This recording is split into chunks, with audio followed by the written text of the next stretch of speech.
Listen to Downtown Hot Radio on the air 24 hours a day and 7 days a week. You're now tuned into the Real Rap Radio Show. I'm your host, Walil Archer.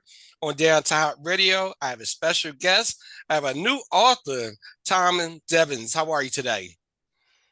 I'm doing great. Thank you. I'm doing excited. When I read the cover of your book and your book title, I said, oh, this is going to be a great, great interview. So let's start with the title. So. Let the listeners know, how did you come up with that title? I can probably spend the whole interview on that, but we'll go over it quickly. It was when I retired at 55, age 55, and I was running high in the corporate world, and my wife was diagnosed with early onset Alzheimer's, and so I just retired to take care of her.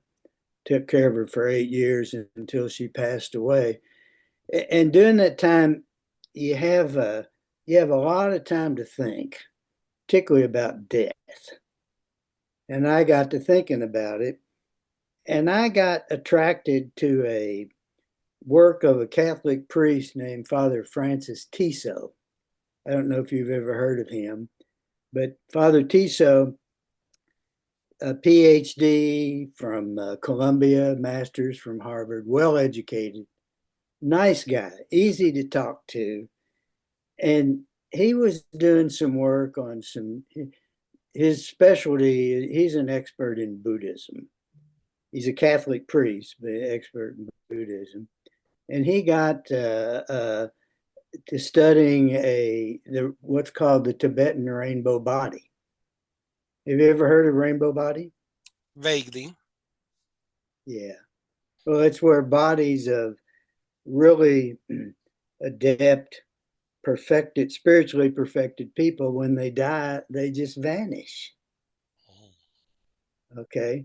And Father, poof, they're gone in a stream of light. The rainbow comes from the color of light that they give off as the body just gradually shrinks down to nothing. And so I got interested in that, and I took it a little bit different direction from Father Tiso, because I equate that with Jesus's resurrection, where the body disappeared. Okay. And so there's a little bit of frustration built into that title, because I felt obligated to tell my parishioners, my fellow parishioners, about this. We've got this event here. And Father Tiso would be first to admit that Jesus died of a rainbow body. We're probably the only two people in the world who've made that connection. But I asked Father once, I said, Father, do you really believe that? Do you really believe Jesus's disappearance is natural, a rainbow body thing? And he says, yes. And I asked him, have you told your parishioners about that? And he said, no, they don't need to know. And, I got to thinking about that, and there's just something wrong with that in my mind. First of all, you can't speak to a group of people and tell them something, talk about a doctrine or something, and then it's not true, you don't believe it, and then pass a collection plate. To me, that's fraud. And so the frustration that goes into that title is my inability to really reach into the Catholic community and tell them about this. All right. So that's Dirty Little Secrets is the words I came up with to really describe what is a secret in the Catholic Church. We're told that God raised Jesus from the dead, and it did not happen. Jesus raised Jesus from the dead, and he didn't do it by getting up off of a burial slab and walking out of a tomb. His body radiated away, vanished in the shower radiation. Okay. And so you can question that, Okay. But there's another little relic that attests to it, and it's called the Shroud of Turin. Do you know about the shroud? Have you heard much about it? Very little. Okay, it's his burial cloth. And it has the image of a crucified man on it. Okay. The man is wearing a crown of thorns. He's got nail holes in his wrist. He's been flogged. His body's all cut up. There's blood marks. He's got one nail in his feet. Both feet were nailed together, one nail. And there's a wound in his side. And raised Catholic, I mean, I've heard that story so many times. It was almost obligation as a kid. Once or twice a year, we'd have some silver-tongued devil come in and tell us about the Shroud of Turin. And so I've sat through that. But what people don't realize is the real truth in the Shroud of Turin is not what you can see. It's what high-resolution photography tells you. And when you go through the really details about it, you see that body just radiated away. And that's rainbow body. Okay. So anyway, long story short, that's how I got to it. I'm unable to tell my parishioners about this. And I say parishioners, I stopped going to church. Religion is the bane of man's existence as far as I'm concerned. But I wasn't always like that. But this knowledge of this event has really just kind of turned me around, and I'm not really a big fan of religion now. But anyway, but I appreciate the Catholic Church has a problem, and that is, how do you tell 2 billion parishioners, believers, that you've done a number on them for 2,000 years? We've been telling you wrong. All right. So eventually, I guess we'll get there where everyone understands what really happened on that first Easter Sunday, but we're not there yet. And that is a well-kept secret, okay, in the Catholic Church. There was no bodily erection. He didn't get up and walk out of that tomb. His body radiated away. Poof. It was gone in a flash. Now, Okay. as a new author, did you get any pushback and any negative feedback, I guess, from writing the book? Total rejection. Okay. All right. We don't believe that. In fact, you really run head on into the classical elite, the classical scientist that followed the Isaac Newton's teachings. All right. And I had one elite tell me two things.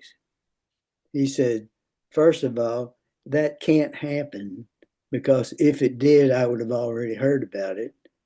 And number two, that my miserable tiny degree in chemical engineering does not qualify me to talk about things like that. Okay, so that's what you run into, and so I've been I am I'm not part of the Shroud of Turin community. I'm a reject. No one wants to hear what I got to say. So I just forge ahead. I say it anyway. But it's not well accepted. And I've lost friends over it. I've had people that we just don't want, you don't believe in God. I do believe in God, but it's not the kind of God that everybody else believes in. The God I believe in is looking at me when I look in the mirror. It's me. The God is in me. So I've lost friends over it. Book sales have been kind of, but that didn't bother me. I got it down. Sooner or later, it'll come out. Now, talk to me about the Things creative. like this, Go ahead. this this podcast, things like this will help me get the message out. Yes, indeed. Now, talk to Yeah. me about your creative process. When you sat down and Yeah. came up with the concept and started writing the book, did you expect the backlash that you have received? I did not. Okay. That was a surprise to me. I thought I would be welcomed arms. But the process is pretty simple, and it's meditating. Empty your mind. All right. Get rid of all of the baggage that we carry around when we embellish our thoughts. Wants, desires, regrets, honeydew list, all the things that burden us. And if you can just separate yourself from that, you'll be amazed at what comes to you, how you how you view the world in a different way. And and while spectacular as a rainbow body is, all right, or resurrection, as spectacular as those are, the spectacularness, if that's a word, spectacularness, is far exceeded by what you have to do to get there. It's a learnable skill. All right. And the key to that skill is empty your mind. If you can imagine a case where but there's a blank space in between thoughts. We have runaway thoughts. You have this thought, and then that thought, and then that thought, one after another. But in between those thoughts, there's a little blank space. And so what you're trying to do is get into that blank space and live in it 24/7. And when you do, the world looks entirely different to you, totally different. And so the spectacularness is not that a body that disappeared, vanished. The spectacularness is that you know how to make it happen. It's natural. Okay. And it's just a matter of, and these people, and I'm not going to die of a rainbow body. I can pretty well guess you're not going to die of a rainbow body either. But it just changes your whole view of reality. Reality is not what we think it is. So when I ask the question, I get this image in my mind. What is reality? And I get this picture of a middle-aged man in a wingback chair, got a crook neck pipe, a little fireplace going over here. What is reality? And he looks out and he sees the planets and the stars and the sparkling sky, and he's got trees and bushes around him. That's reality. No, that's not reality. That's habitat. That's where you live. Reality is what prompts all of that, that causes all of that. And that's where you want to get to. Where is that reality? Right? And it's that empty space. It's nothing. I have a chapter in the first book I wrote, The Illusion of Death, that says nothing is the new real. That's so it's the Buddhist, the practitioners follow a practice called Dzogchen, Dzogchen. It's dates back to the first century. It's ancient. It's been revised over the years, but they practice it. And the way to find that empty spot is elimination of the agency we call self. Okay.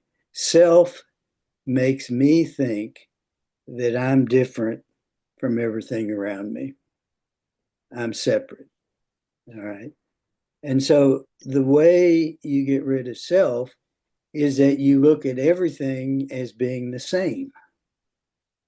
And when everything around you is the same, there's nothing for self to be different from. I was always taught as a kid, as a Catholic, how selfish I am. I acquire this. I, I have a chance to help people, but I don't. And, I'm selfish. But that's not what we're talking about. what we're talking about is just eliminating the concept altogether. All right, Tom, talk to me about the chapters you have. How many chapters do you have in the book? Oh, I think there are 13, 10 or maybe 10 or 12 chapters in the book. It, the the book, after following Father, I mentioned Father Tiso. After following Father Tiso for a while, I concluded that it isn't going to cut it. If I'm going to tell people about this, it's not going to cut. It won't get it from me reading about it on the internet. I've got to experience it. So I went to Tibet. It was my second trip. It took 2 trips there. But on the third trip, I hit gold because I found a Tibetan guide and I found a Chinese driver and just me. And they took me places I probably wasn't supposed to be.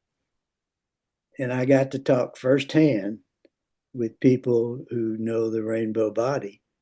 And so, what I try to do in the book is in the opening chapters, describe what Tibet is like. These people that that attain rainbow body, they live in a cave for 15, 20 years. And I found a school. There's a school in Tibet that will teach you how to die without leaving a corpse behind. And when I was there, they had 22 students that were studying.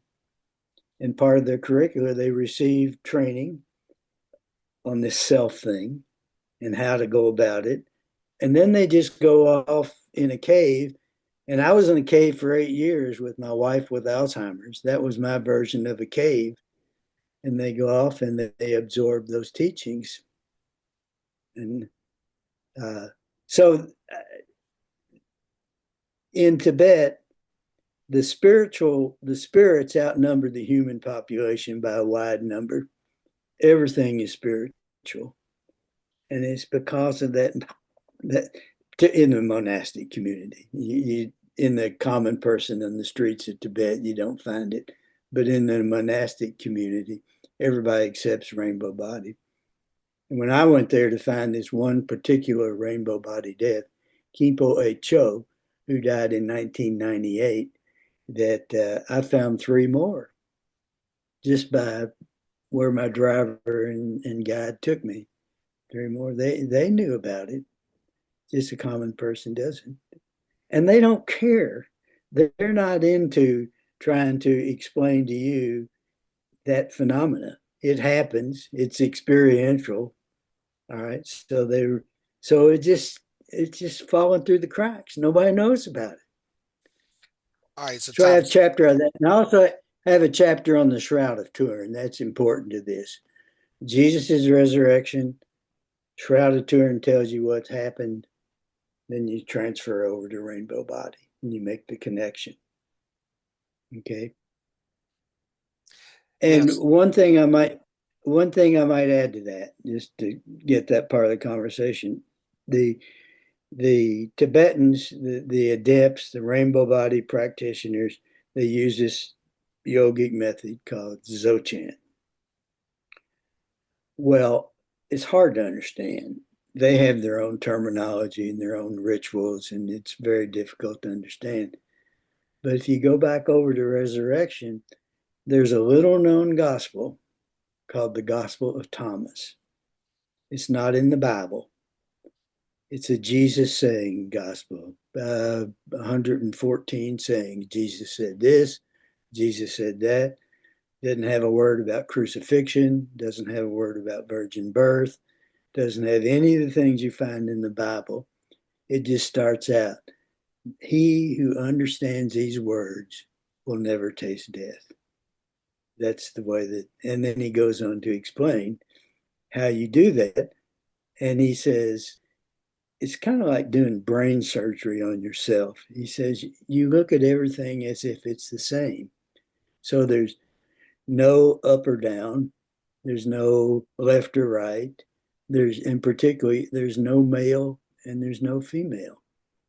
It's all one. And you can train yourself to do that. you're always going to see something that's different as long as you're in this material world, because that keeps you from bumping into things. But behind that, you look at people and say, it's all the same. You're the same as me. You're no different than I am. We're all made of the same thing. And one thing that comes to me out of that is we're all made of the same is one of the greatest philosophers of our time is Albert Einstein. And Albert came up with this equation E equal mc squared. All right. And you say that equation, and most people will think it means that it's a recipe for building atomic weaponry or an atomic bomb. E equal mc squared, but that's not what it means. It means E is energy and M is matter, are just two sides of the same coin. So you are made of energy. I'm made of energy. If you look at you as made of mass, you're different than I am. But when you look through that and find energy, that's all we are. It's just that is reality. It's energy. Okay? We don't know what energy is. We use it. We don't have a name for it. We have a name for it, but we really don't know what it means. It's the hype at a rock concert. Okay. It's the force behind a 90-mile-an-hour baseball fastball. It's the rowdiness of a group of kindergartners who had Red Bull for breakfast. You know, it's this concept, and that's what we're all made of. And so that little equation E equal mc squared doesn't just go in one direction. It's a tunnel, and you go back and forth. Okay. And so what happens to Jesus, what happens to the rainbow body adepts is that they just return to their primordial energy. All right. And then I also have, go ahead. Go ahead. Well, I just wanted to say, I also have a chapter. I also have a chapter in the book on reincarnation. I don't know if you believe in reincarnation, but I'm a big believer in reincarnation. And so you go from E to M, you go from M to E, and then you got a little time out when you get back to E. And now then all the stuff that distracts us in this world has gone away. And you think about the life you led and what you did and what you could do over. And those things bring you back and you do it all over again. And if you like me, when I came back, I made the same damn mistakes I did before.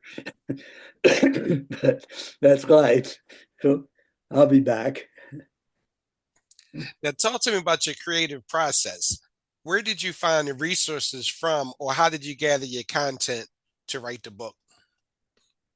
Well, it's a hard thing to explain that I lived in a cave for 8 years as my wife died and I watched her, and it just comes to you. Yeah, I'll get an idea and then I'll go find a book and I'll read the book or read chapters of the book to embellish the idea. That's the creative process. But when I get writer's block now, I'm writing another book as we speak. When I get writer's block, I'll go take a walk. All right. That does as much for me as anything. Or I'll just sit down and turn my radio, my phone off, turn the computer off, and just meditate. There's a meditation that primarily they use. It's called Lung. It's a seated meditation technique, and you visualize a spiritual network within chakras, and we don't need to get into all of that. But it's called TSALUNG, Lung, that they use. And it was actually, and I learned it from a a doctor who taught it at MD Anderson Hospital Cancer Center in Houston, and they had an award from the from the Health Institutes, American Health Institutes, where they actually studied it and found that it helped chemo patients return from the effects of chemo. People who practice that method, okay, recovered faster than people who don't practice that method. So it's a very powerful thing, and I do that. But I don't have, that is the creative process, is to do nothing. Stop thinking about what I'm going to have for lunch or how I'm going to entertain myself and things like that, and just find that blank spot. Okay, and as we begin to And I wrap can up, tell you, how's that? I was going to say, as we begin to wrap up, because we're almost out of time, can you let everyone know where can they purchase your book from?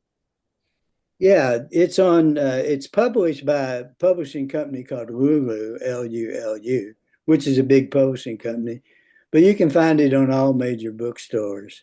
And the Amazon, most of my sales come through Amazon. Okay. And it's in Kindle. It's not on, I don't have it on voice, but I have it on Kindle, and it's on book and softback form also. Okay. In about a minute or two, any final thoughts or closing remarks? I want to say one thing about the meditation thing, that and a couple of times in my meditation, I really hit gold. I went completely blank, nothing. That part in between thoughts, that's the scariest thing you can ever find. I said, oh my God, I got to get out of here or I'm not coming back. I'm done. And it happens. If I could just convey to the people who are watching the meditation, and get rid of all the stuff that you spend your time worrying about. All right. And just think nothing is the new real. And when you do that, amazing things will come to you. Okay. Excellent message. Excellent message. Well, I'd like to thank you for doing the interview today. Thank you for having me. I enjoyed talking to you. My pleasure. My pleasure. So that's my time today on the Real Rap Radio Show. And I'll see you guys next time on the Real Rap Radio Show with Walil Archer on Downtown Radio. Peace and blessings, everyone. Listen to Downtown Hott Radio on the air 24 hours a day and 7 days a week. Tune in by downloading the Downtown Hott Radio's mobile app. Listen on our website, www.downtownhottradio.com.